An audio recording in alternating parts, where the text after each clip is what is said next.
You're listening to the Changing Normal podcast, where we strive to outdo the old normal and reject the new normal. And now your hosts, Owen, Dan, and Ben. Welcome to the Changing Normal podcast. This is episode 9, July 1st. How's everybody making out this week? Do anything fun? Pretty good. Fun? Well, it depends on how you define fun. That's right. I did a little firearms training with somebody this week. Not with firearms. We did it with airsoft. But nice. Yeah, it was kind of fun to get back in teaching mode on that. First time kind of shooting for that person, shooting a handgun. So that was interesting. But Did anybody's eye get shot out? Nobody's eye got shot out. No. Yeah, so just like this person already shoots. So it's just, that's nothing new, but it's the idea of incorporating purpose because they want to do tactical shooting. So, here's how you place your mags, and here's, you bring your fire, gun up into your workspace so that you can keep your head up and see down range while you're doing your mag changes and those kinds of things. So starting off with those basics and stuff like that, and giving them an idea of where to start and drills to practice, and then we'll get. So they're totally new to handgun shooting, or just the practical side of handgun shooting? No, they're totally new to handgun shooting. They've shot like bolt action rifles, hunting, and shotguns and things like that. But the idea of a mag fed, rifle or a pistol is all pretty new to them. So, they take their gun and they stand in and look down and they stick a mag in, and they know how to operate it in that sense. But if I said, you're being shot at, you better do a speed reload, there's no muscle memory there built in. And so try to give people drills so that they can practice that. So it just becomes an instinctual, reaction. Yep. Big part of that is touch point. Touch points, right? Touch points? Yeah, making I've sure. not heard that term. Oh, no? No. All of my video watching of Mike Glover from Fieldcraft Survival and Jack Carr, he's the author of the Terminal List series and things like that. A lot of the guys down in the States involved with the Black Rifle crew, they all, when they talk about either tactical shooting or just practicing, because a lot of them have a military background, they talk about touch points. So whether that's your holster being positioned in the same belt loop every time, or your mags being in the exact same location, just so that when you actually go to run a drill, it's all in the same. It's an automatic touch point, like you said, muscle memory. That's just the term they used. Gotcha. I see what you're saying. Yeah, those locations, and the muscle memory gets built and burnt in. Yeah, that's why with things like airsoft, I would always try to run real gear, and keep it exactly the same as I'd want to keep it, for a real scenario or a real setup, because I don't want to build in the wrong muscle memory. Yeah. Ooh. Everybody hear that? Thunderstorm rolling through. Hopefully my internet stays on. Oh, it wouldn't be the first time we've lost and then reacquired. No, that's right.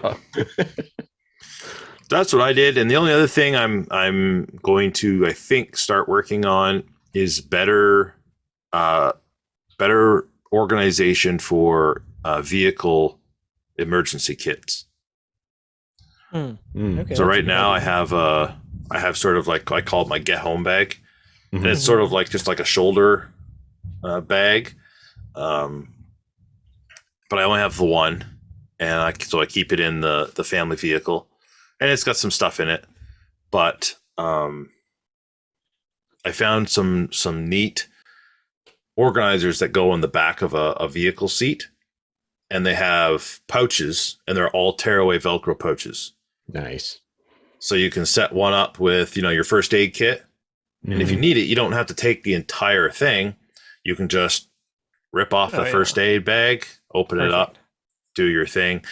So because it has those sort of multi-faceted pouches, Modular. I still probably modular. Yeah, I would still probably keep the get home bag in there. But I'd be able to change out what it has, and it wouldn't be quite so jam packed. I'd be able to put a bunch of different stuff in that. So anyway, that's kind of, I'm looking at that, trying to decide what's going to be the most economical route to go on that. But that's still in the planning stages. It's been a while since I scrolled through his feed, but there's a guy on Instagram. His name's Lucas O'Hara, but he goes by Grizzly Forge, which is his business name. He's a knife maker. But he outfits, he outfitted his personal truck as like a sort of like a camper / overlanding vehicle. And he actually has one of those kits for his truck.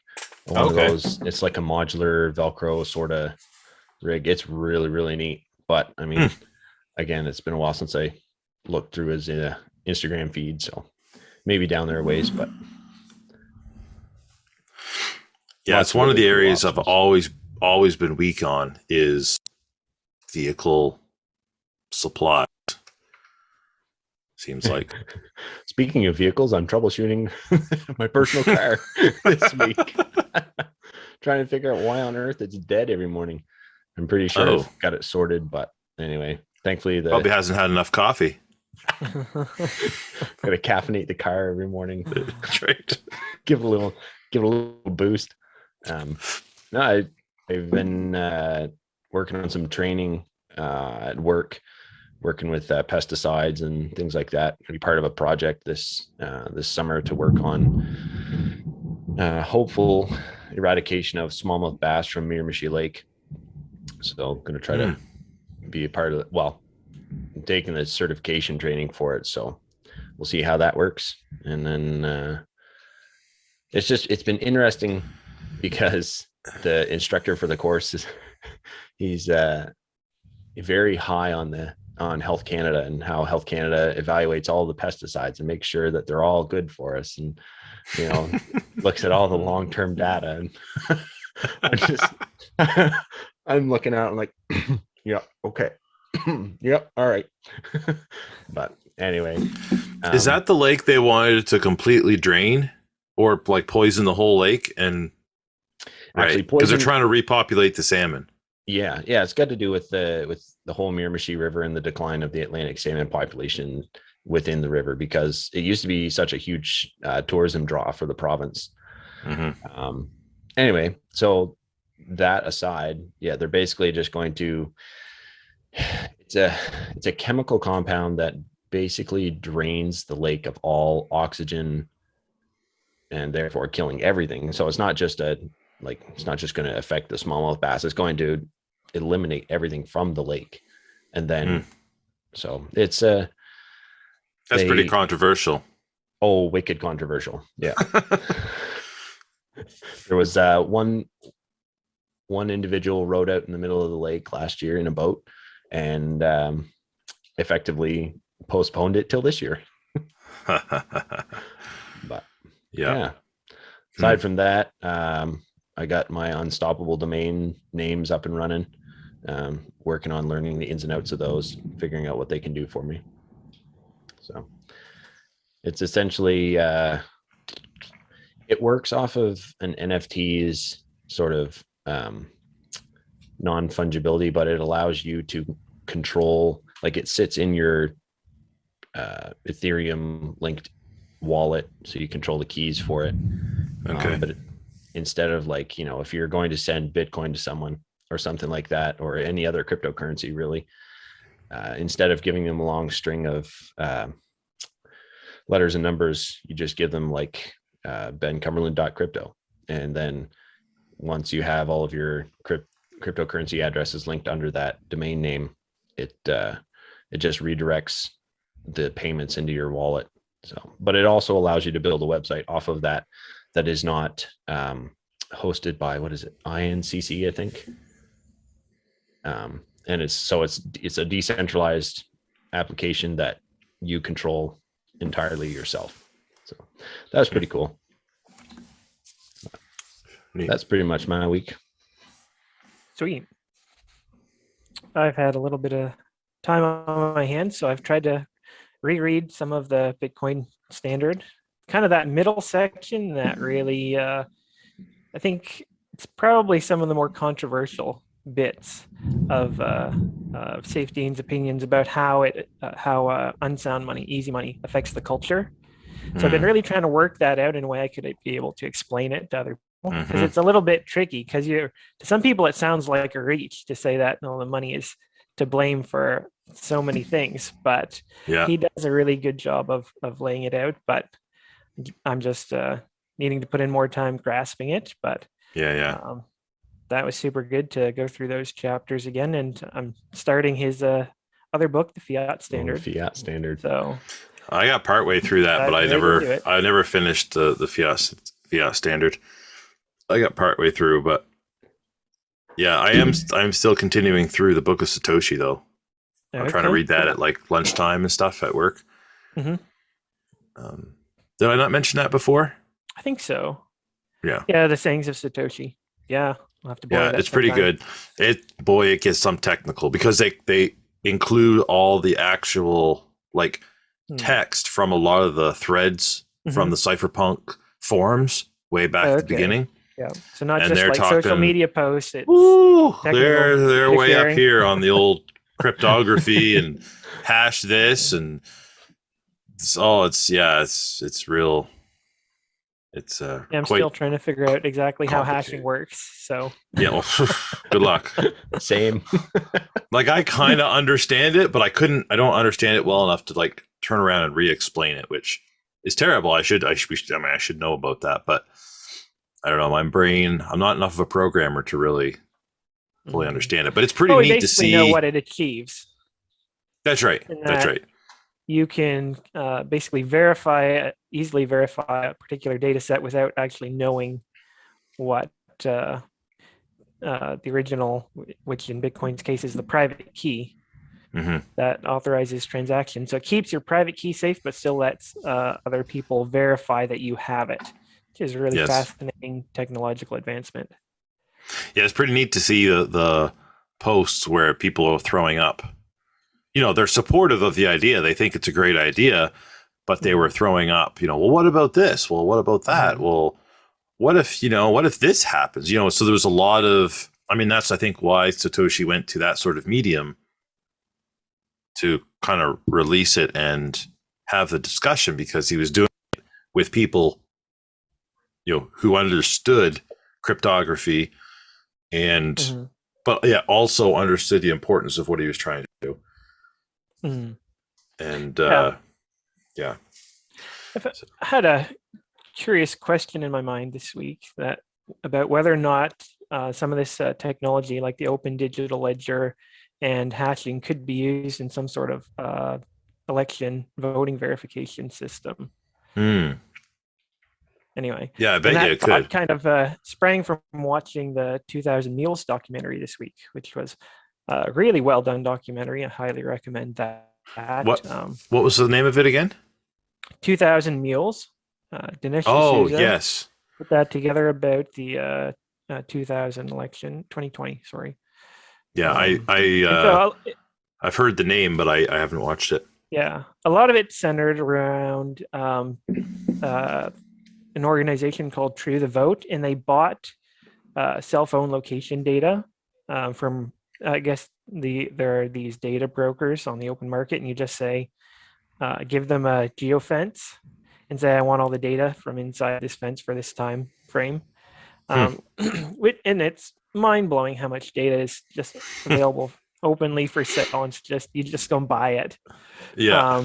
So anyway, they focused in on particular areas.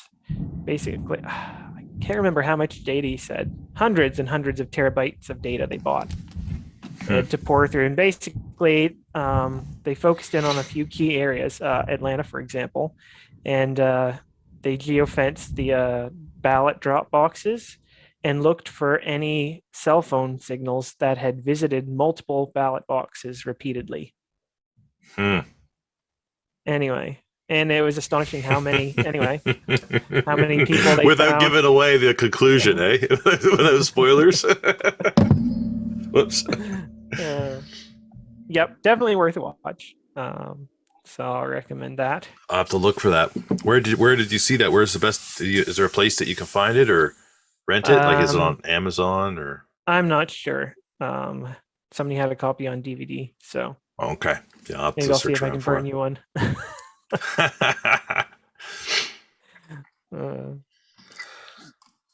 Yeah, cool. Well, kind of in line with what you were talking about earlier about Safedin's book and talking about how culture is affected by our money system. Crypto Corner kind of fits a little bit into that this week. Yeah, for our Crypto Corner, we wanted to move from a Bitcoin specific to talk about time preference, which really is a good fundamental to look at when you want to understand money, and more so how we interact with money, how societal behavior at large is shaped. And it's basically time preference. So an important part of my motivation for understanding this is just like, how does my behavior with money shape my future, and dialing in on that. So decisions, delaying gratification. So it's like, instead of buying this thing that you want, trying to find a way to invest it, which may be saving it and maybe buying something that can produce more money. Well, what is time preference? I mean, that's a bit of a term that we probably don't really use anymore. Yeah. So it's essentially, I tried to simplify it in a definition that made sense to me, and I kind of boiled it down to how I value things now compared to how I value them in the future. And then how I make trade-offs in life based on my valuations, which maybe still sounds technical, but it really is all about the trade-offs of life. Well, I think people understand that. I mean, we talk about, the two types of time preference that are referred to as high time preference or low time preference, which sort of, in a sense, refer to long or short. You can also think of them in that respect. Yeah. But they're opposite to what you might think. High does not mean long, and low does not mean short, in a sense. Like, if you have a high time preference, high and low doesn't make sense to me. But if you said short and long, because a timeline is typically a horizontal linear on a graph, right? So there's not high and low. But you could say short and long. That's right. Well, that's how we think of long time. Being the future and short being the immediate. Yeah. But yeah, that idea of high time preference, that's the idea of preferring things now instead of in the future. And I always mix that up because I always think low as in now and high as in the future. But that idea of high time preference, and it seeking to gratify what you want right now and possibly sacrifice what you could have in the future in order to gain that. Yeah, and I've seen it explained in more of a biological terms, and how it really makes sense because, of course, we're not guaranteed tomorrow. So it's a bit of a gamble to say, well, put this aside now and you can have it later on. Well, I might not get to use it later on. But if I get that thing, that item, or that experience I want now while I've had it. So it's natural for people to gravitate towards that. But it's that behavior that prevents building things and growing civilization. Right. Yeah. So I'm trying to think of a good example of, high time preference. Have you ever heard of the preference. experiment on this with children, where they take a child into a room and put a cookie or a marshmallow in front of them and say, okay, I'm going to leave for 5 minutes. And if I come back and the cookie's still there, you get 2 cookies. Right. And it was surprising how often the kids will just eat the cookie that's in front of them, even when promised, more in the future if they simply delay the gratification. And that's high time preference. That's an example right there of high time preference. In front of you, you want to eat it now. Yep. Another example would be I'm going to take out, and this is where it starts to tie into the monetary system. Mhm. I'm going to take out debt now so that I can buy that new, Four-wheeler. four-wheeler. Boat. Yeah. Yeah, whatever. Yeah. Whatever. Instead of saving, up for it Mhm. Yeah. and buying it in the future.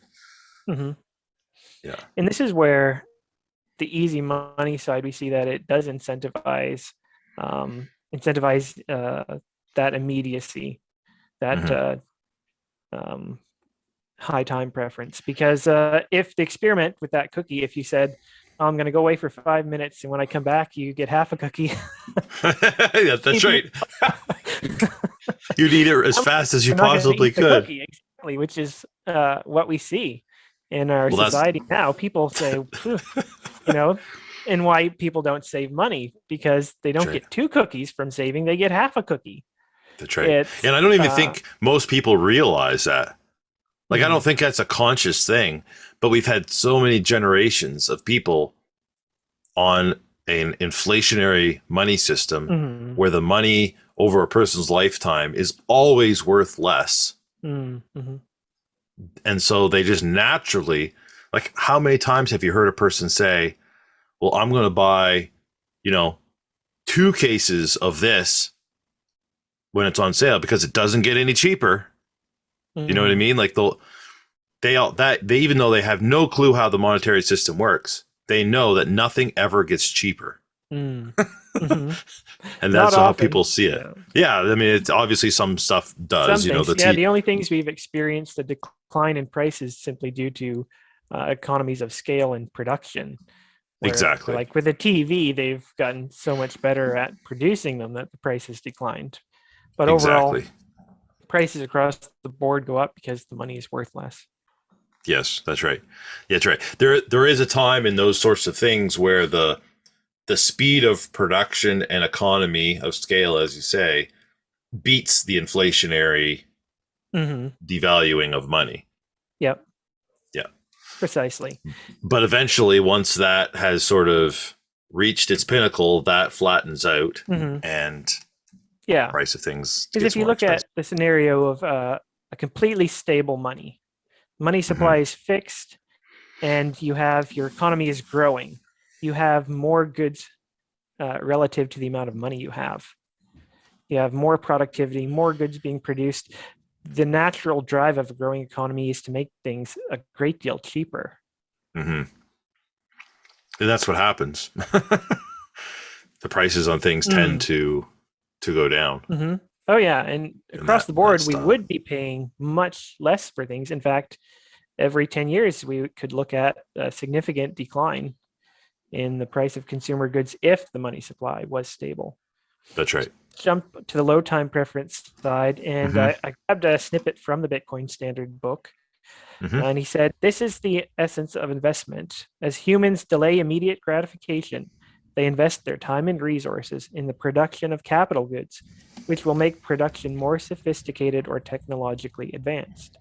The only reason that an individual would choose to delay his gratification to instead engage in risky production over a longer period of time is that these longer processes will generate more output in superior goods. In other words, investment raises the productivity of the producer." Yeah. Yeah, and where does investing come into that? I mean, Well, I and guess it's delaying gratification is investment in a sense. You're yeah, I saying guess I'll that's have true. more in the future, so that by definition uh, you're looking at making a profit in some way. Now, it could Right. merely be more time available to you, or it could be you're more able to enjoy an experience, I guess you could say, by putting off Mm-hmm. trying to grab that experience now.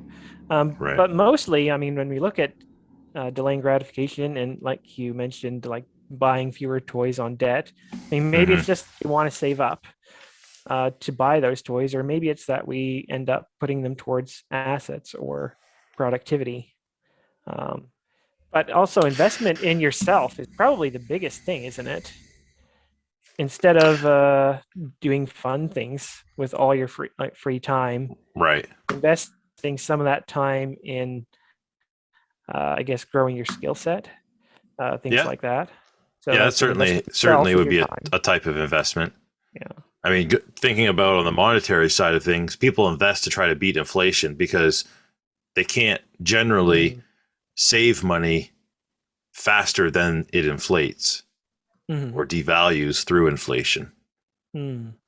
So that's why straight saving, so that's where the investment side to true get a return is considered what you do with your savings, because instead of just putting it in in the sock drawer, Mm-hmm. because you need to get so much greater of a return in order to beat inflation.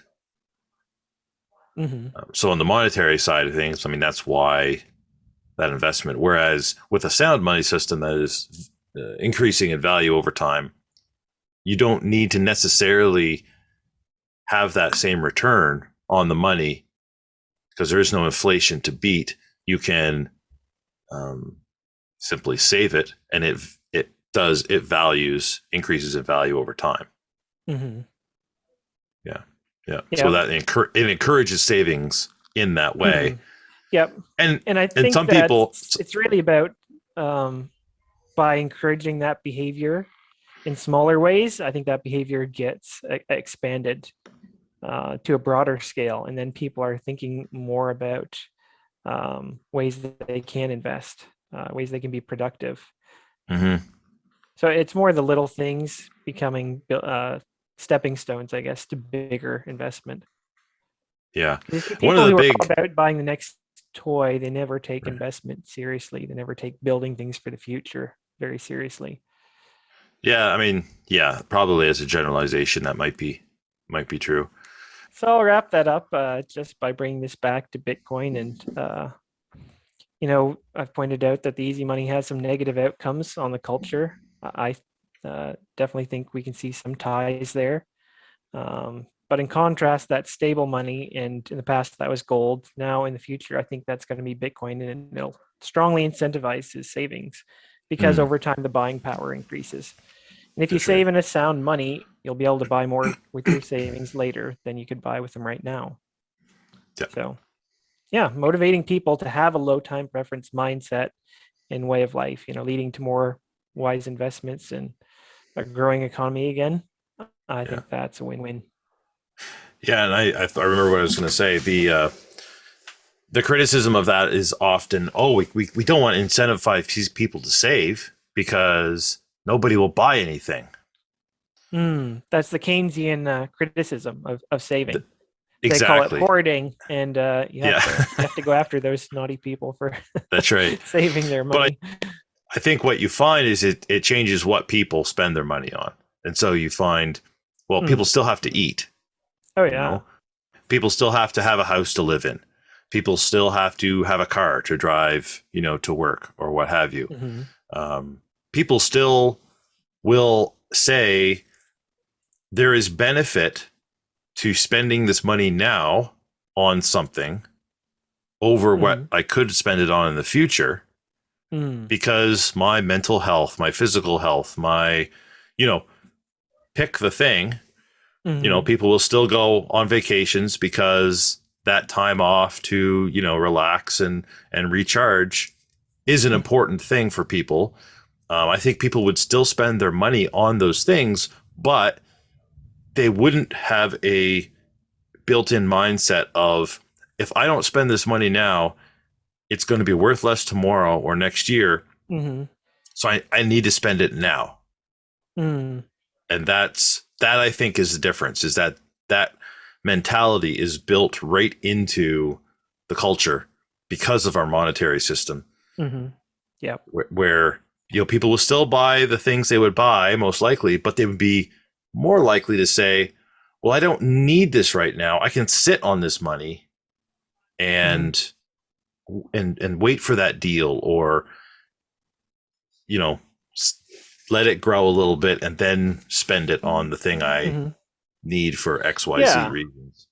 Yeah, and I'm definitely not saying that people should scrimp down to the last penny and never do a single fun thing or enjoy themselves. That that would be a little bit ridiculous. But Yeah. setting aside a percentage in savings, looking for ways to invest that, and that attitude leads to things like people starting small businesses, people looking to be more independent, and that's really part of the mindset we want to encourage here. Mm-hmm. Yeah, exactly. Exactly. So it looks like we might have lost Ben permanently. I see he Now we froze just put up the and gag order on him. yeah, that's right.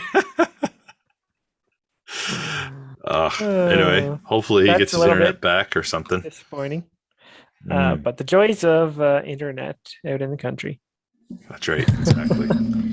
But for our main topic this episode, we wanted to follow up on some of the food episodes we've been doing and talk about some of the methods of backyard food production that are Yeah, generally we've kind of successful. gone from from a meta view. We're kind of like working our Yeah. way down from the big idea of food sovereignty Yep. down to ways you can store and save food, down to how to produce your own raw goods. Mm-hmm. Yep. And so kind of my goal for this is go over some methods, and not that we're going to explain in detail how you should do this. Yeah, but because we want to if let we have people know if of we all have these 10 different points, things. if we have 10 points down here, there's like 10 to 15 shows worth of stuff right here. It's such a massive, massive topic. Yeah, we definitely want to hit on some of these though, and then people can definitely explore each of these as they choose. But so let's start from the small and get to the larger methods. So right off the bat, container gardening. That's something anybody anywhere can do, isn't it? Mm-hmm. Yeah, for sure. And I didn't really view this as a particular order of doing things, but the way the notes are set out. Okay, but I was you're trying to organize it. Yeah, well, I think just generally when it comes to growing food, I think it's important to understand that everybody can do it. Not that you're necessarily gonna start on year one and be like, okay, now I've grown an entire year of food for my family.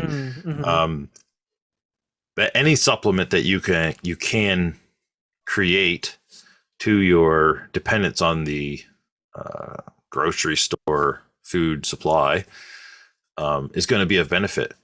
And so, like you say, container gardening, even an apartment, a lot of apartments have balconies or, some little corner where you can grow some tomatoes or cucumbers or, whatever Peppers. you can do. Yeah. Peppers. Even potatoes can work fairly well in that sort of setting.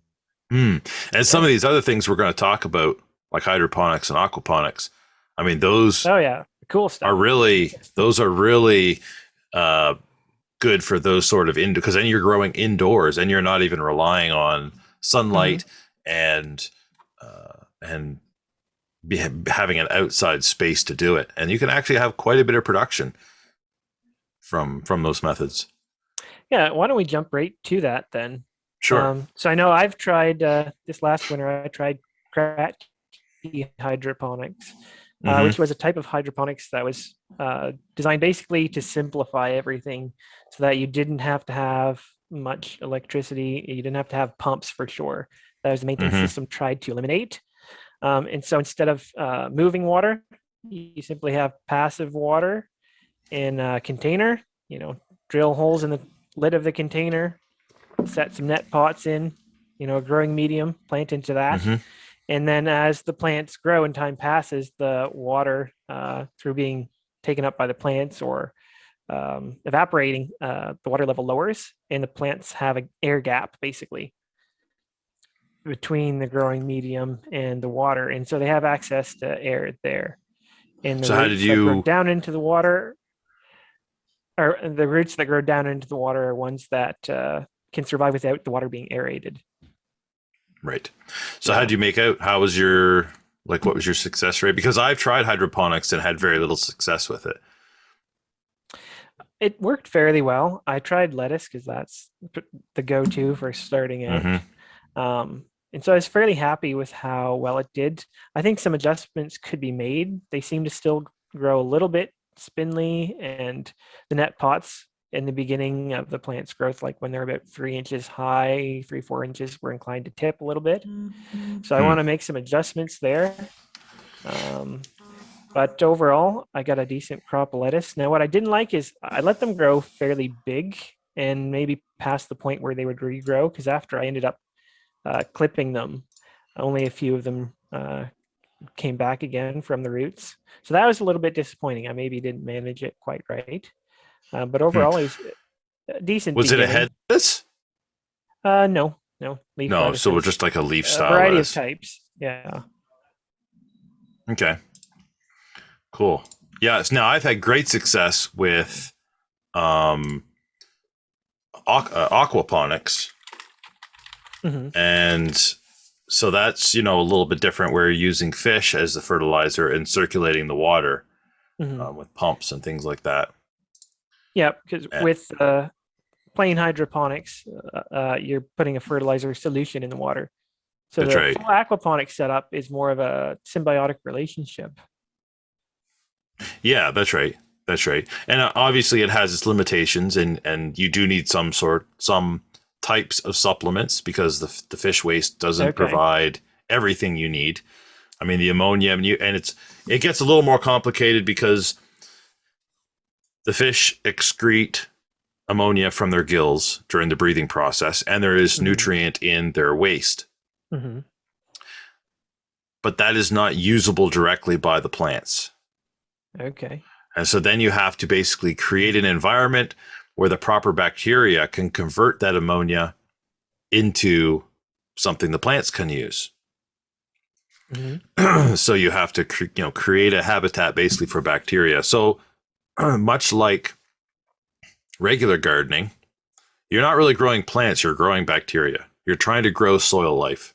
Even though there's not necessarily any soil in the system, Hmm. you're trying to basically create environments where the building blocks of life and the bacteria that do so much of that work can thrive. Okay. And that Yeah. really brings, It's not a soil ecology, but even though no, it's but water-based, it's still an ecology that needs all these different organisms to function. that's Okay. right, because there's a two-step Cool. process, and we don't need to get into all of that to basically convert it into a nitrate that your plants can Oh, take. well, I was But just about to ask you, what are the basic components if I want to upgrade from Kratky yeah, hydroponics to a small aquaponics setup? well, you need to have okay. Well, I mean, you need a tank for your fish. You need Okay, fish tank. a biofilter. That is Okay. where your bacteria live. You Hmm. need some sort of filter to filter out like fish waste, or it'll kind of plug up Okay. your system. So that's basically Uh, another container the water circulates through. yeah, there's different types of filters. You can't really use a mechanical filter like a sediment filter like you'd use in a house potable system. Hmm. But there's types of filters. Basically, they use the flow of water from a pipe to a larger vessel so your velocity slows down and your solids can settle out. That's the Hmm. most common one I Okay. see. There's a few different types, um, and then you need whatever your growing medium is that you're going to grow your plants in, whether it be a floating raft system or a wicking bed or a drain ebb and flow drain type system. And that's basically all you need, and you pretty much can do it if you set it up right with one pump to run Hmm. the whole system. That's basically what I Nice. have in my greenhouse. So we have had success. I started small in the house, and I had success with that, and then we moved to a larger setup in the greenhouse, and generally that's how we grow most of our lettuce, and Okay. then Cool. celery, lettuce, celery, mint, and then this year my wife's thrown a bunch of other stuff randomly in there just to see how it does. Um, Hmm. I have to Okay. add So. a little bit of calcium, magnesium, and a little bit of iron. Mhm. That's what I Mhm. add for the greens. If you're going to actually grow anything that fruited, you'd have to add like some potassium and things like that. Okay. So to make sure I got it right, basically you've got a fish tank, you've got a biological filter of some Mhm. sort, and then you've got your plant growing zone. And those are all connected with pipes that are pushing water around the system. Okay. Yep, that's right. A lot of it can be done with gravity, but you have to have one pump Have to have at somewhere least to one pump somewhere. Yeah. lift it back up Because again. you could pump But- from the lowest tank to the highest area in the system, and then gravity flow back down to the bottom. Okay. Yep. Good deal. So let's kind of get back on topic. This is the topic. That's like I say, we could do an entire show on some of this stuff. So those are really great setups because you can do them in a basement You can do or them inside. inside in the wintertime, things like that. I guess the other element you might add would be artificial lighting. The plants if it's inside where you can't get full light. Yeah. So how about moving to the outside zone?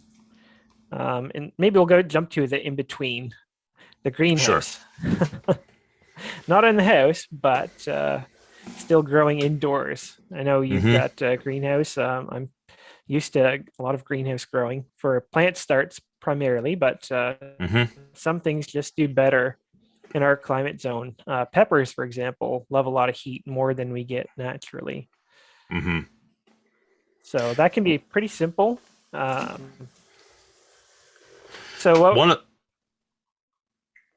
of the things that we primarily use our greenhouse for, obviously we have our starts and stuff in there in the spring, but we like growing. We basically try to create a controlled climate in there for certain plants like peppers, but also tomatoes, because we had years of terrible tomato blight because it would rain at the wrong time, or we'd have a wet season outside, or it'd be cold, and it would just you get that blight. But inside we can water underneath all the foliage so that they don't get water on the leaves, so we don't have to struggle with blight as much anymore at all, actually.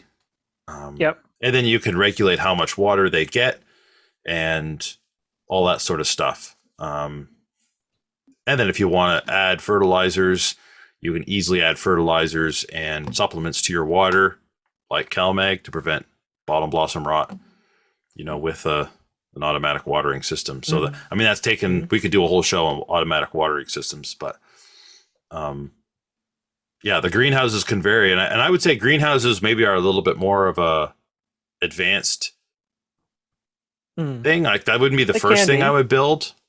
It's just not the first thing. If I'm new to gardening, it's not the first thing I'm gonna build. Yeah, I would agree. Yeah, because it's I guess an investment in infrastructure, and you should have an idea of whether or not this is you're actually gonna be gardening on a big enough scale. But That's right. You could simply build a small greenhouse-like structure for starting plants. If you didn't have enough room by a front window, for example, in your house, maybe a small greenhouse in the backyard is just the ticket. And that I've seen some really small setups. Actually, Amazon probably has quite a collection of little greenhouse-like structures you can get. And I would love, like, if I was building over again, or if I was building from scratch, or if someone has that ability to kind of, I've got a blank slate here, I can design features in, I would build a greenhouse onto my house. And I would build it in such a way that the heat generated in the wintertime could help, supplement the heat of my house.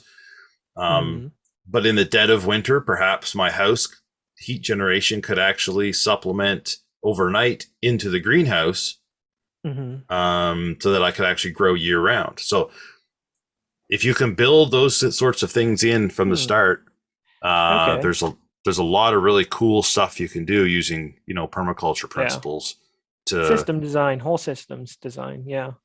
Thinking Even about in it. the winter, a well-designed greenhouse could generate a lot of heat. You could actually pull some of that heat out of the greenhouse side into the house potentially, and then, as you said, in the nighttime, you'd help. But the heat of the house would help maintain the greenhouse above freezing. So Exactly. Yeah. Welcome back, Ben. we were worried that you were going to get pounded by the thunder Yeah. and lightning show. It was me. I saw something really interesting today. I got a notification about John Bush. He was doing a little bit of a presentation on gardening, and I thought, oh, that's interesting because we're going to talk about that tonight. And I'm not sure if you guys have mentioned it already, but I've heard this term a couple times today, and the notification was just the first time, and it was don't let the fear or don't let the intimidation of perfection keep you from progress. So in like we kind of talked about it a little bit before in previous episodes, but like being overwhelmed, but just by the sheer amount of things that you could do, but with the importance of, what we've kind of led up to in the last couple episodes of food sovereignty and production and storage. And there's a lot to digest and process. So in considering that, just taking the small steps to get started. Yeah, absolutely. Like even if that's just like Dan said, or I'll kind of alluded to clearing a little bit of space in your front window so you can start some plants. Yeah, you've started one or two. Yeah, you don't need to go from 0 to 100% instantly. Do it in increments, and it's a much more manageable thing. Mm-hmm. Yeah. So moving outside. Yeah. Outside of greenhouses, very popular now. And I will never understand why. People hate bending over. They really hate bending over. I guess, but I mean, I've never been a big advocate of raised beds except for very specific reasons. Oh, you have a back problem. Okay, raised beds might be for you. Mm-hmm. For me, the cost production benefit is simply not there. Like it's hard to get the return on investment, you're saying. The cost to build a raised bed, to the lumber that's involved, to get it up to any sort of height. And if you're only building it up 6 inches, well, then why? It's not really a raised bed in that sense.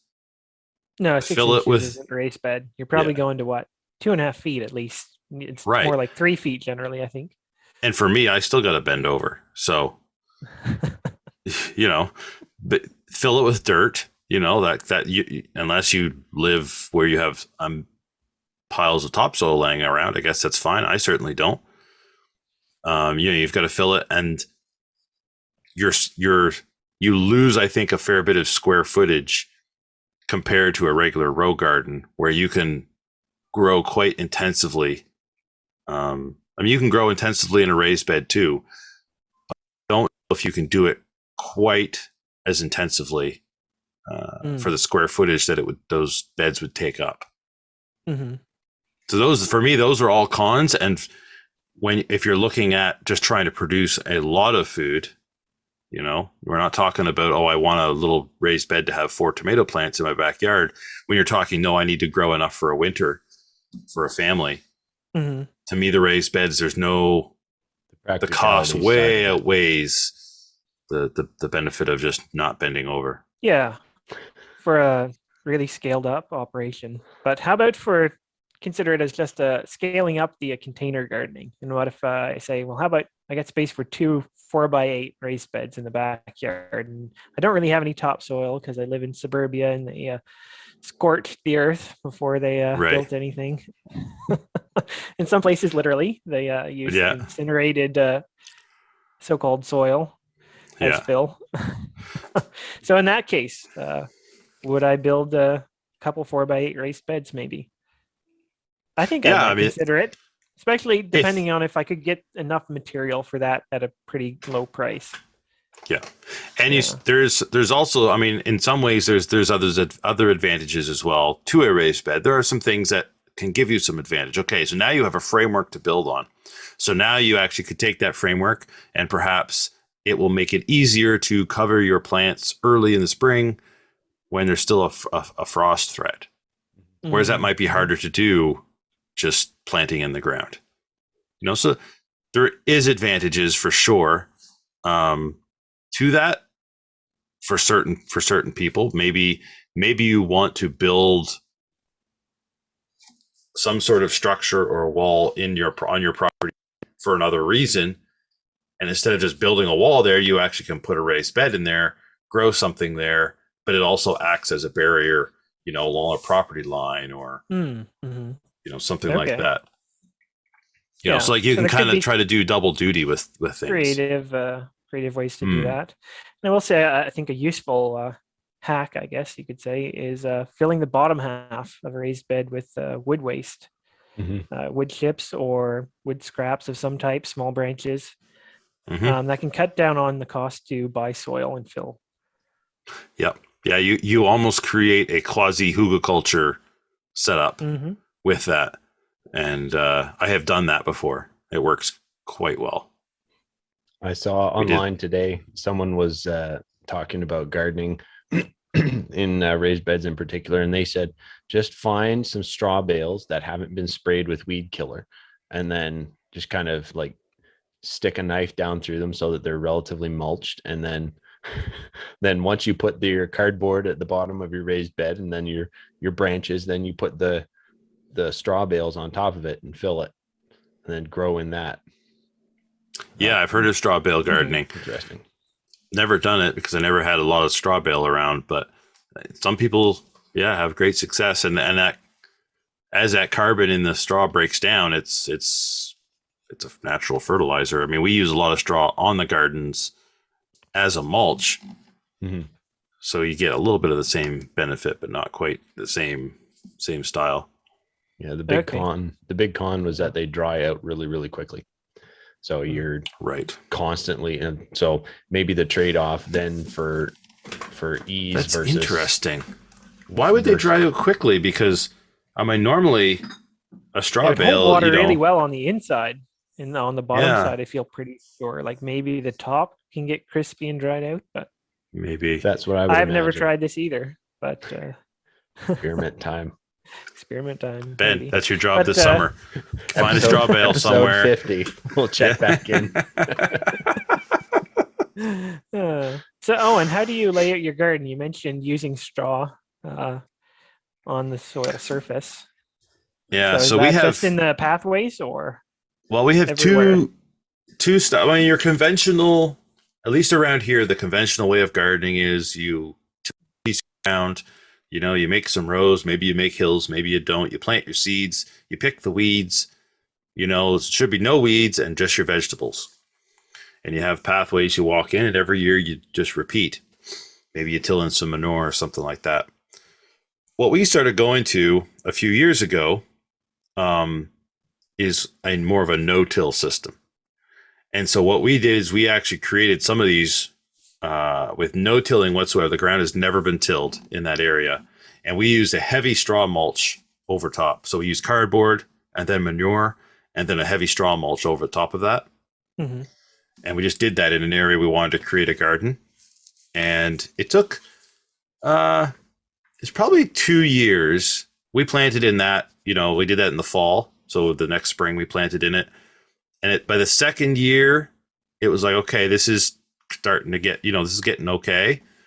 The ground underneath was, you could see there was some breakdown of the mulch, and you weren't digging through cardboard to plant your plants. By the third year, it was unbelievable. The worms had come up and just gone crazy with the cardboard and the straw and the mulch, and most of that initial mulch was broken down at that point. And so we actually had to apply more that year. And so we like doing it sort of as a sheet mulch over the whole thing. We don't really just try to mulch pathways, because we find we try to pack in as much as possible. And so our pathways literally are just enough to walk down. And usually by midsummer, when the plants are kind of fully developed, you can't even really see a pathway. It's just here's a row of plants beside another row of plants. So we try to pack it in very, very closely in that way. We used to years ago actually have a tiller, a walk behind tiller, and you'd end up leaving a couple feet for your path, and it was honestly just a waste of space because you had to weed that, but you weren't getting any production out of it. And so we just started. So we started moving our rows of plants closer together. I got a little mantis tiller, so it only is like a foot wide. But yeah, now we almost don't till at all anymore in our gardens. Okay. There's one garden. The sheet mulch method suppresses the weeds completely then? Yeah, so the initial suppression is from the cardboard. So that initial, lay down is the most important. And then over time, the sheet mulch, suppresses the weeds as well as adding, natural fertilizer through the breakdown of the organic matter into the soil, plus the worms coming up and munching on it and then doing their business in the ground. And we found that the weeds that do grow, because there's always weeds, like you're never going to get rid of them completely, are really easy to pull generally. There's one here and one there and whatever, and you pull them. And so overall, it's been pretty good. Now we've had, for some reason, a bit of an infestation of thistles the last year and a half, the last 2 growing seasons. So we're trying to get that under control. And I'm not sure if that's a soil compaction issue or if that is a pH issue. Because like thistles are a pioneer species. So they're often the first thing that'll grow up in an area. And they have, the deep tap roots, and what they're trying to do is break up the soil and loosen up the soil and things like that. And then other species follow along behind them as the soil improves. But it's decent enough soil. There's manure on it. So maybe it's a compaction issue. I'm not 100% sure. So we've been working pretty hard to pull those, but we also trying to adjust our pH with lime and things like that to see if that maybe is also an issue. But, I think that's an interesting thing you noted about how these weeds, and generally most of what we consider weeds, are pioneer species. And usually they signal that the ground's not quite right for growing. Like tap-rooted plants tend to grow where there's compaction. Burdock is widely recognized weed, and a lot of the other nasty weeds, the ones that people hate the most, are the ones with the big taproot. Yeah, that's right. Usually those are just trying to break up the compaction layer. But very acidic soil, you might see different type of weed. Bed straw is one that's really difficult to deal with, but generally that will go away if you get the pH back towards neutral. Yeah. And that's what I wondered after over a number of years of having straw on that. Is that straw like moving the acidity of the soil in a certain direction? There's so much of exactly the same type of organic matter being added. Is that moving? I think straw would be considered acidic, would it not? I'm not sure, but I'm not I think sure about it would. that. I've never read that it would move the pH very much. Yeah, so maybe that's not it at all. Most people generally consider that simply adding large amounts of organic matter fixes pretty much everything, because you just have so much soil life, it tends to balance things out. But that's not always the case. Sometimes you actually just have to test. Yeah, that's right.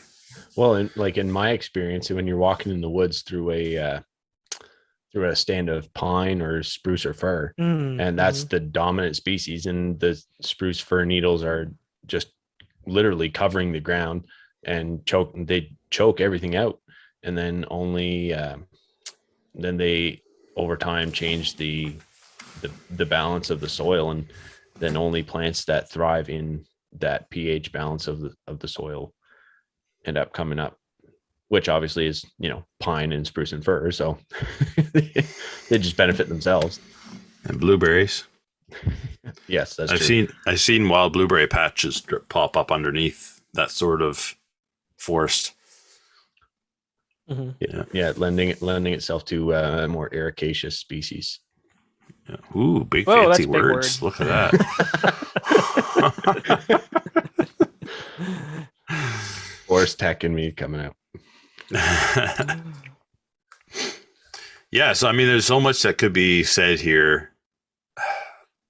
Yeah, you know what? The thought I had for people who are interested in seeing how a no-dig garden is laid out, we're going to throw a link in the show notes. I think Richard Perkins has one of the best videos I've seen on just the layout process of putting down cardboard and using compost and topsoil and wood chips, which is his preferred type of mulch, his pathways and around the edges. So we'll throw that in the show notes and people can watch that and go from there if they want to learn. Yeah. And the last thing I think I would say on the subject is, I mean, I mentioned permaculture. We haven't talked a lot about it. That could be another show. One of the biggest parts of permaculture is observation. And so there's a saying in permaculture, it's a permaculture principle. It's the idea that the problem is the solution. And so when you see things, people say, oh, it's a weed, it's bad, pull it out. But first, what is that weed telling you? It's growing there for a reason. Like, as you mentioned earlier, Dan, like these things that we consider weeds that are actually pioneer species, they're telling us something very specific about the conditions because they're only going to grow in the conditions that are right for them to grow in. You know, so observe, you know, when you're saying, well, I want to put my garden here because so often people say, well, I'm putting my garden here because it's flat and it's level and it's, you know, across from where my barn is and it's out of the way. Well, maybe there's a giant tree or a row or a hedge or there's something right there that would block the best, you know, of the sun for that garden. You know, so you need to observe the conditions, the growing conditions, observe everything, preferably through a couple seasons if you can. You know, you don't want to, in the heat of summer, go, this is the best spot for a garden. And that's where I'm going to put it. And then find out in the spring, it completely floods out, you know, to be just a swamp until July. You know, like that's, you're never going to get a garden to grow there. You know, observe where the frost lays in the spring. Do you have parts of your property or your yard or whatever where the frost hits and others that don't? Well, maybe you're going to want to put your garden, or at least a part of your garden, in the place where they don't land because there's a little bit of a climate right there. Microclimate. It's like, yeah, like leverage those. Observe all of these things and write down your observations and use that to inform your decision when it comes to your gardens. And I think that's absolutely probably that's one of the biggest takeaways, I think. If I had to boil everything down to one thing, that would be it. Yeah, perfect. And one last note I had was people should really consider regional factors. Like, it's awesome that we have access to so much stuff on YouTube, but sometimes we see things that are like, oh, that's really cool. And it's like, maybe it doesn't I'm going to grow mangoes. I'm trying to grow coffee. Going to make a banana circle. Right. Yeah, so absolutely. Consider those regional factors. You know what? Check into the local wisdom. I mean, sometimes people might say a thing can't be done and it can, but oftentimes you should at least consider the why. If there isn't a why, okay, you can discard that local wisdom, but you know, there may be really good reasons why. So find those out from people who are already doing the type of gardening you want to get into. If you can find those people, that's a really, really good resource. And gardeners love teaching other people to garden. Yeah, generally. Generally there's not a lot of like competition in gardening, so it's not, you know, you're not infringing when you start asking questions. People generally like to share.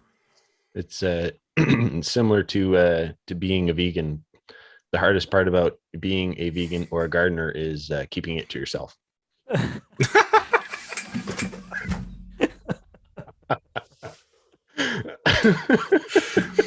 Same as flying planes. And on that note, well, this is the old joke, right? Like, how do you know when there's a pilot in the room? Oh, he'll tell you.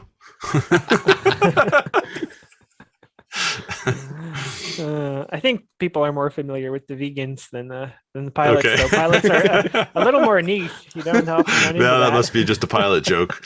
Being a pilot and all. Yeah, exactly.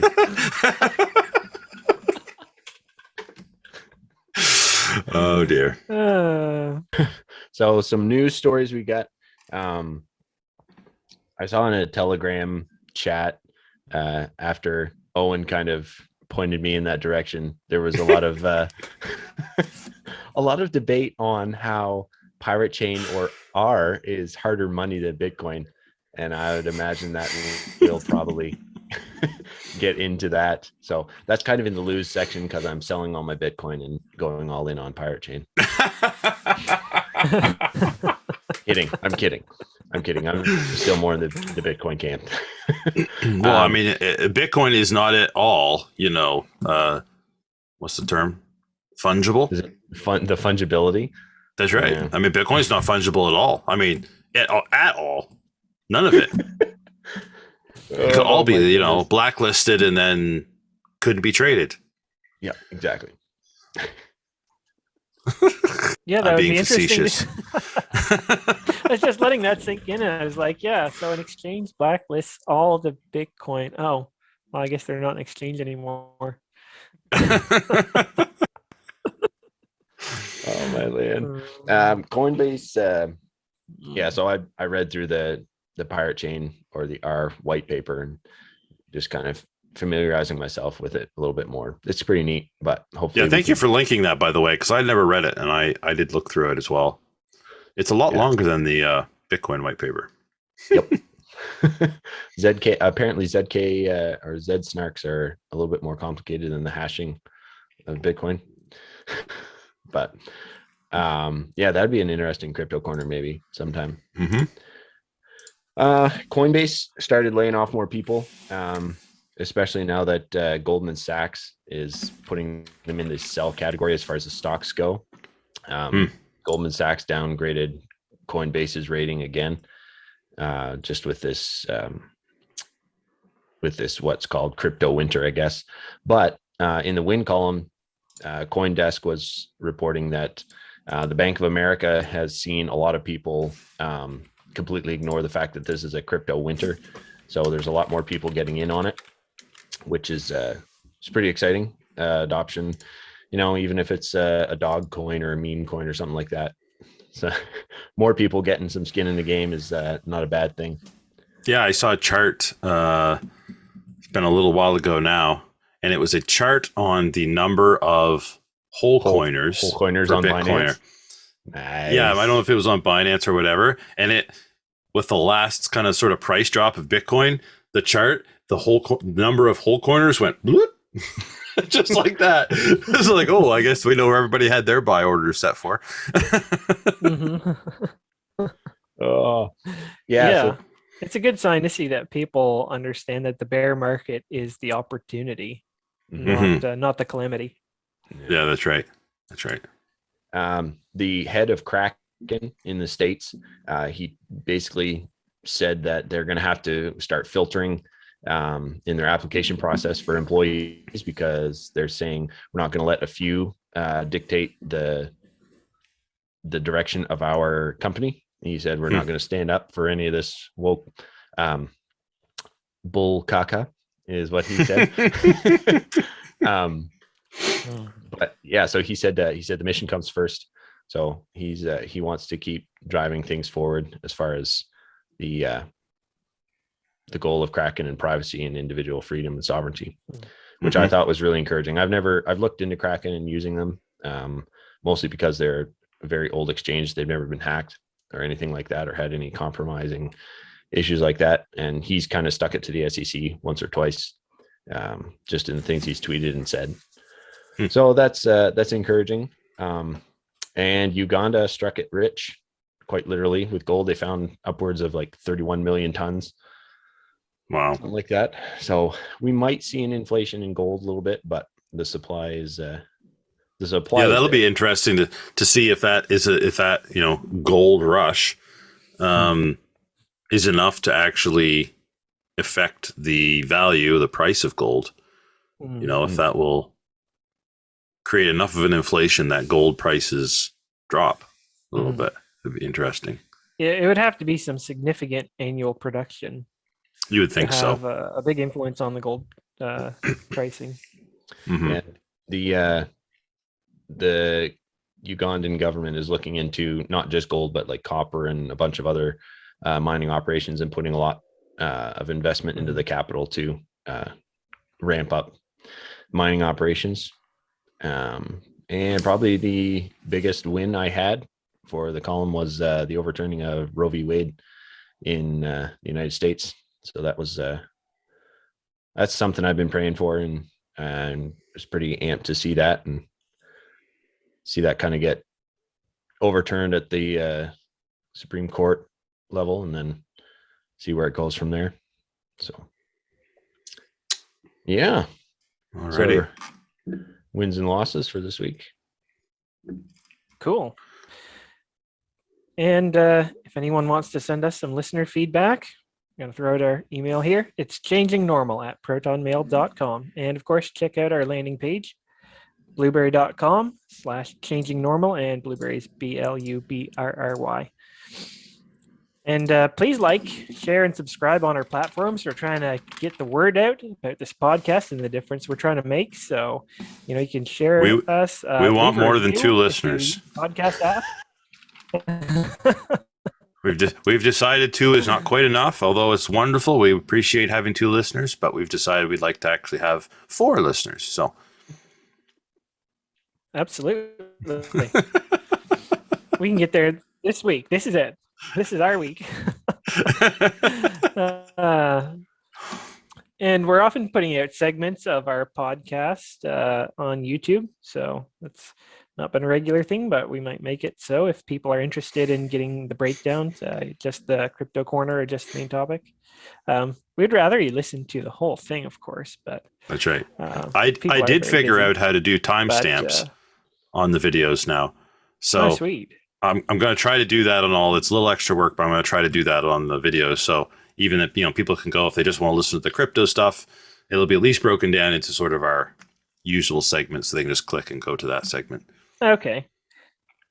So for all of you who can't stick around for our crypto corner, even though it's the most important part. That's right. Maybe I'm just encouraging people to skip hitting hard on this point right now. But we'll timestamp the main topic for you. Anyway, we're also on Odysee. We've got a Twitter channel, so you can send us some hate Twitter or something like that. iTunes, Google, whatever your podcast app is, go ahead and leave us a review. And if you're into tipping in Bitcoin, we have a Lightning URL address, changingnormal@fountain.fm. And next week, I think. Thanks for listening. Next week. Well, wait, hold it. What's next week? Well, we've got a preview of next. We're gonna tease a little bit. I didn't know this was happening. I think, Ben, next week you need to talk to us about Fountain, if you can. Okay. And yes, we should. We'll do that in the crypto corner, maybe. Yeah, you can kind of give us a rundown of what is Fountain, how does it work? Because I didn't even know this until just recently. You can listen to podcasts there. On it's like a podcast streamer. So yep. Anyway, we'll flesh that out a little bit more. Maybe next week you can give us the big rundown on, because you've investigated it more than I have. Okay, we'll postpone the pirate chain in Bitcoin then. Sweet. So tune in next week. We're going to explore the Fountain app. I'll be interested to hear Ben's take on that, because I don't know anything about it yet. So please remember, go out there and create your own new normal. Thanks for listening, people. See ya. Cheers.